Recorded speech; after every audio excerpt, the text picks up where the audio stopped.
ஓம் சரவணபவ. முருகப்பெருமானுக்காக இயற்றப்பட்ட திருப்புகழ். முருகப்பெருமானே தொடங்கி வைத்த திருப்புகழ பாடல் வரிகளையும் பொருளையும் பார்த்துக்கிட்டு வரோம். 1300 பாடல்களுக்கு மேல இருக்கு. அதுல முதல் 5 பாடல் நம்மளோட கணபதி விநாயகரை புகழ்ற மாதிரி உள்ள பாடல். அதுல இன்னைக்கு நம்ம பார்க்க போறது 2வது பாடல். பாடல் வரிகள்: பக்கரை விசித்திர மணி பொன் கல்லனை இட்ட நடை பட்சி எனும் உக்கிர துருகமும் நீப பக்குவ மலர் தொடையும் அக்குவடு பட்டு ஒழிய பட்டு உருவ விட்டு அருள் கை வடிவேலும் திக்கு அது மதிக்க வரு குக்குடமும் ரட்சை தரும் சிற்று அடியும் முற்றிய பன்னிரு தோளும் செய்ப்பதியும் வைத்து உயர் திருப்புகழ் விருப்பமோடு செப்பு என எனக்கு அருள்கை மறவேனே.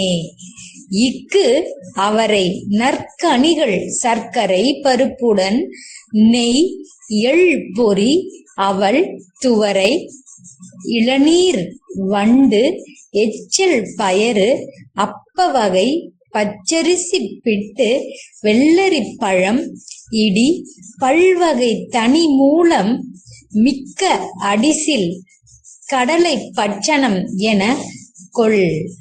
ஒரு விக்கின சமர்த்தன் என்னும் அருள் ஆழி வெற்ப குடில சடில வில் பரமர் அப்பர் அருள் வித்தக மறுப்பு உடைய பெருமாளே.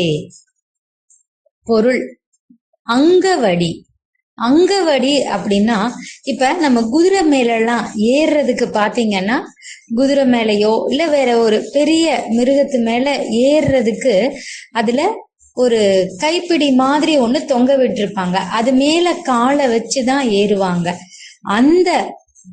அந்த பகுதி, அந்த உலோக பொருளை தான் அங்கவடின்னு சொல்லுவாங்க. பேரழகான மணி, பொன் நிறமான சேனம். சேனம்னா என்னன்னா, இப்ப நம்ம குதிரை மேல சவாரி செய்யும் போது பாத்தீங்கன்னா அதனோட உடல்ல அப்படியே மேல உட்காராம அது மேல ஒரு துணி மாதிரியோ ஒரு போர்வை மாதிரியோ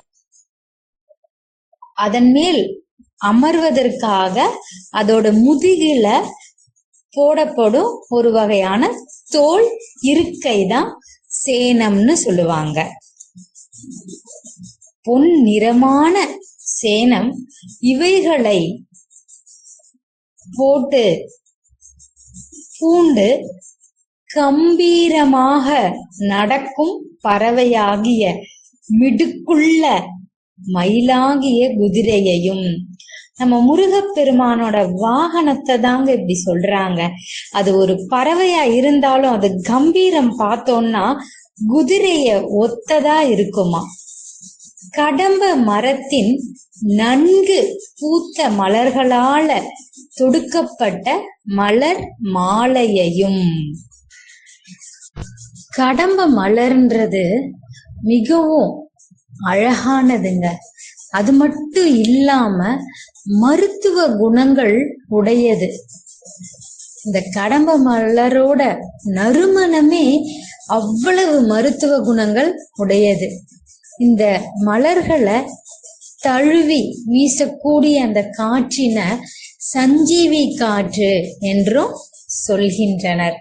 அது மட்டும் இல்லாம இந்த கடம்ப மலர்கள் பார்த்தோம்னா வருடத்துக்கு 15 நாட்கள் மட்டும்தான் பூத்து குலுங்குமா. அப்படியாப்பட்ட இந்த கடம்ப மலர்கள் முருகனுக்கும் திருமாலுக்கும் மிகவும் உகந்ததுன்னு சொல்லப்படுது.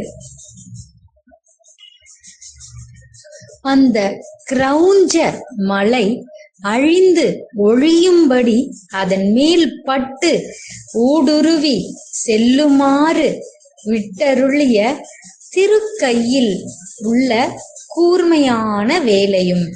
அந்த கிரௌஞ்ச மலைன்றது கிரௌஞ்சன்ற மகா அரக்கன் வாழ்ந்த பகுதியை தான் கிரௌஞ்ச மலைன்னு சொல்லுவாங்க.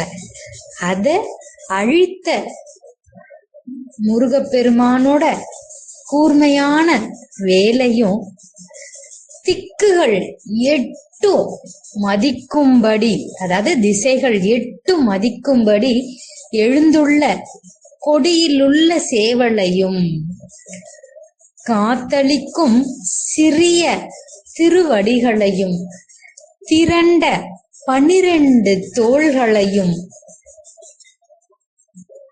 வயலூரையும் பாட்டிலே வைத்து உயர்ந்த திருப்புகழை விருப்பமோடு சொல்லுக என்று எனக்கு அருள் செய்ததை மறக்க மாட்டேன். மயில் வாகனத்தையும் கொடியையும் சொல்லிட்டு அவரோட வேலையும் புகழ்ந்து பாடிட்டு நம்ம அருணகிரிநாதர் என்ன சொல்றாருன்னா, வயலூரையும் பாட்டிலே வைத்து இந்த திருப்புகழ விருப்பமோடு சொல்லுகன்னு எனக்கு அருள் செய்தத மறக்கவே மாட்டேன். கரும்பு, அவரை, நல்ல பழங்கள், சர்க்கரை, பருப்பு, நெய், எள், பொரி, அவல், துவரை, இளநீர், தேன், பயறு, அப்ப வகைகள், பச்சரிசி, பிட்டு, வெள்ளரிப்பழம், பல வகையான மாவு வகைகள், ஒப்பற்ற கிழங்குகள், சிறந்த உணவு வகைகள், கடலை, இவைகளை பட்சணமாக, அதாவது உணவாக எடுத்துக்கொள்ளும்.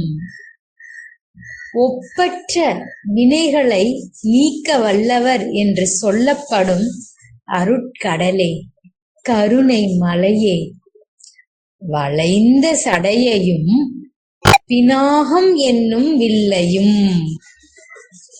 பினாகம்னா முத்தலை சூலம், 3 கூரிய முனைகளை உடைய ஈட்டி போன்ற ஆயுதம். நம்ம சிவனின் கைகளில் உள்ள அந்த ஆயுதம்தான் பினாகம். பினாகம் என்னும் வில்லையும் கொண்ட மேலான அப்பர் சிவபெரான் பெற்றருளிய திரலோனே. திரலோன் அப்படின்னா 15 வயதுடைய ஒரு ஆண் குழந்தைய சொல்லக்கூடிய ஒரு பெயர் சொல். நம்ம முருகப்பெருமான அப்படி வர்ணிக்கிறார். ஒற்றை கொம்பு உடைய பெருமாளே. ஒற்றை கொம்பு அப்படின்னா நம்ம விநாயகர், ஏன்னா அவர்கிட்ட ஒரு தந்தம் தான் இருந்தனால ஒற்றை கொம்பு உடைய பெருமாளே அப்படின்னு வணங்கி பாடுகிறார் இந்த விநாயகர் திருப்புகழ்ல. மீண்டும் அடுத்த பதிவுல சந்திக்கலாம். ஓம் சரவணபவ.